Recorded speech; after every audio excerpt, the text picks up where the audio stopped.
Welcome back, the both of you. Were there any troubles while we were out? None to speak of, aside from Eridor here. But what else is new? Out with it, Benedict! I heard you were beset by brigands. Is the young lord safe?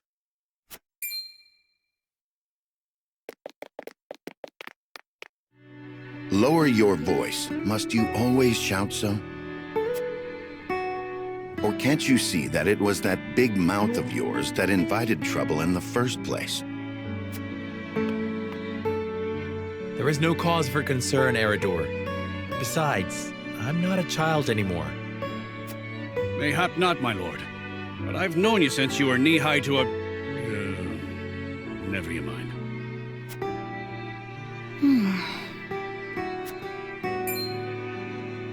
And this must be the young lord's bride-to-be.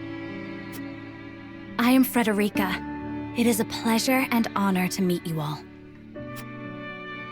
And I am Gila, her attendant. Pleased to make your acquaintance. Allow me to introduce those in service of House Wolfort. This is Eridor, Master-at-Arms and Commander of our military forces. You'll be the lady of House Wolfort. No harm will befall you as long as I'm around. And this is Anna, my right hand. If you require anything, just say the word. They may not be of my blood, but they are my family just the same. And from this day on, they're your family as well. I am aware that in all of Glenbrook, House Wolfort is second only to the royal family in power and influence. I will do my best not to disappoint you.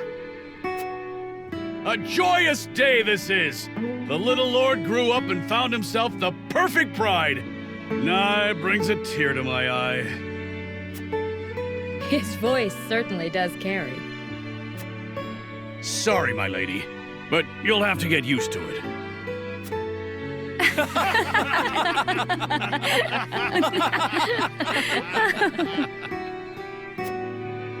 My lord, your father awaits you in his chambers. As for me, I must stay and discuss the preparations for tomorrow's festivities with Anna and Eridor. Lady Frederica, pray come with me. Father is expecting us.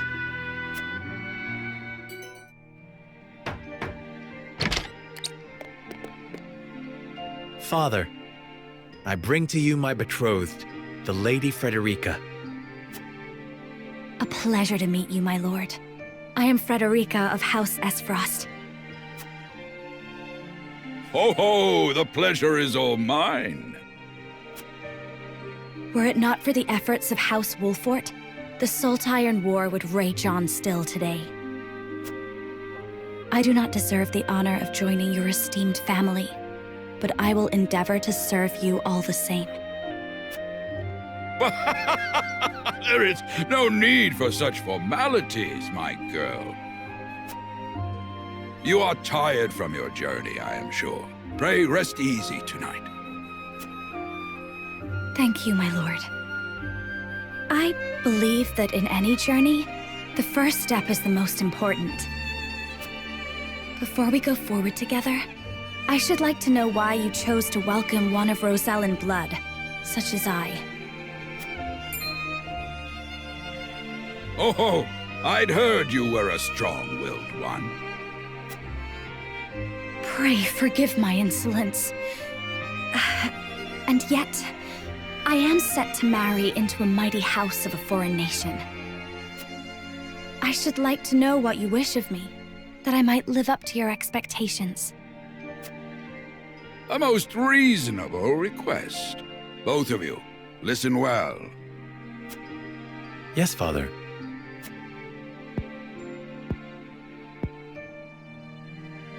Your marriage was agreed upon by Glenbrook and Esfrost, that the ties between our two nations might be strengthened.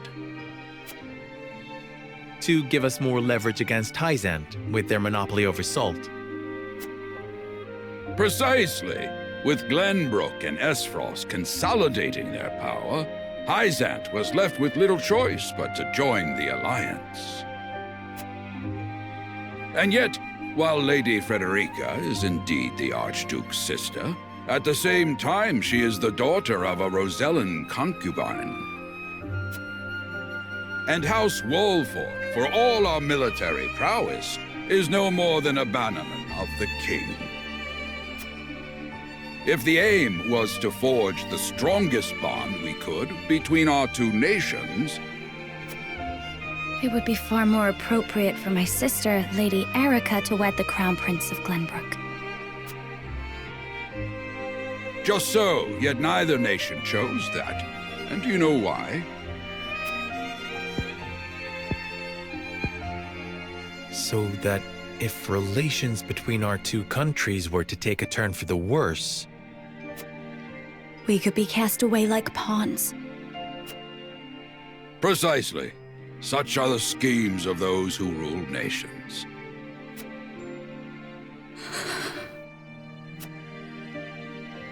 I understand now. And yet, no matter how impure the intentions behind this arrangement may be, I will not bring dishonor to the Wolfort name. Well said, my son. If that is your decision, then...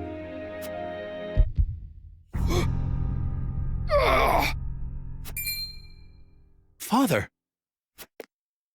Lord Simone! I am an old man, and my health is not what it once was. For this reason and more, I have made my decision. As of this day, I abdicate my position as Lord of House Wolford.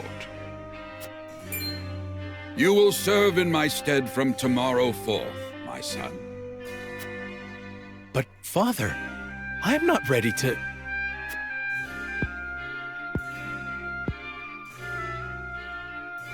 My decision is not made lightly.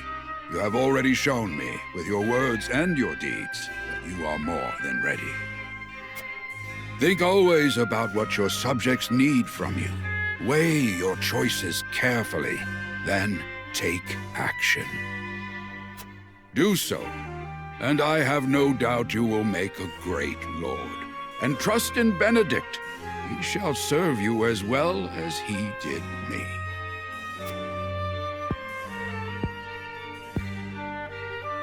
Thank you, Father. I will spare no effort that one day I may be as beloved by our people as you. Lady Frederica, your fate is not a simple one. There are many who would try to use the both of you as pawns in their own schemes. Even so, I hope that you will be there to support my son through it all, as his wife, but also as your own person.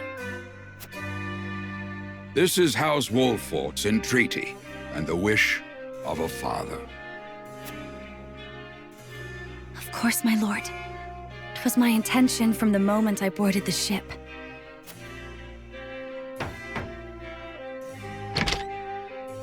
Beg pardon, my lord, but Lord Dragan and Minister Lila have arrived. Very well. Presiding over tonight's banquet will be my final duty as Lord of the House. Tomorrow's ceremony will mark the beginning of yours, my son. And after that will be your wedding. Rest well tonight, both of you, for busy days lie ahead.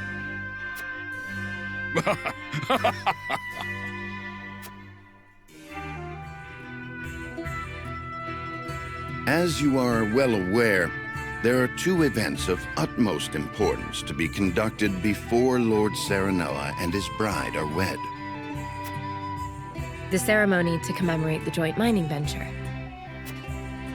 Still can't believe I'll be seeing the day when we break ground on a new mine right here in Glenbrook. And with the full support of Esfrost and Hyzant, no less. You can thank King Regnant for that. It was by his most wise and generous proposal that the three nations of Norzelia now strive toward a common goal. Needless to say, delegates from each nation will be joining in the festivities. From the Grand Duchy of Esfrost, Lord Dragan Esfrost, who is overseeing the technical side of the mining operations. The Holy State of Hyzant will be represented by Minister Lila Viscraft of the Saintly Seven. And our own Lord Simon will serve as Glenbrook's delegate and meet with the two before the ceremony. Yes? Quite so. After that, it will be House Wolfort's responsibility to see that our honored guests feel welcome. Anna, I would trust you safeguarding both Lord Dragan and Minister Lila. Consider it done. Then once that stuffy ceremony is over, we can get to the real highlight of the day, the tourney! Ah, my blood's already rushing, just envisioning the greatest warriors from all the realm clashing swords! From Esfrost, the much-renowned General of Laura. And from Hyzant, Minister Exham Marshall. I have heard much of his prowess as well. Then, of course, there's our reigning victor, the pride of Glenbrook, Sir Maxwell the Dawnspear. Still, I wish him all the best of luck against their hosts. They'll need it to beat House Wolfort. On that matter, there are two things I should make clear. Prince Roland has expressed a desire to join the tourney as a member of House Wolfort's contingent. Why would the boy want to fight with us and not his own arms master? Apparently, he originally formally requested to do just that, but King Regna would not allow it. And so he came to the young lord in hopes of finding another way in. Well, he's more than welcome in my book. The royal family said we're free to put together our own contingent after all. I reckon His Majesty would be beside himself with joy if we could deliver a beating to Esfrost and Hyzant. Doubtless so. Very well. I shall inform the prince that he is welcome in our ranks. Finally, there is the matter of Lord Simon's health. Indeed. Sadly, the Lord of the House is in no condition to participate in the tourney.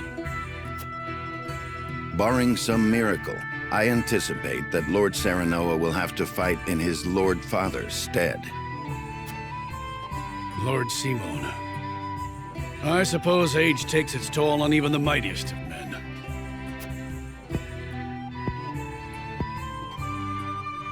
So be it then. You can leave watching over the young lord and Prince Roland to me. Good.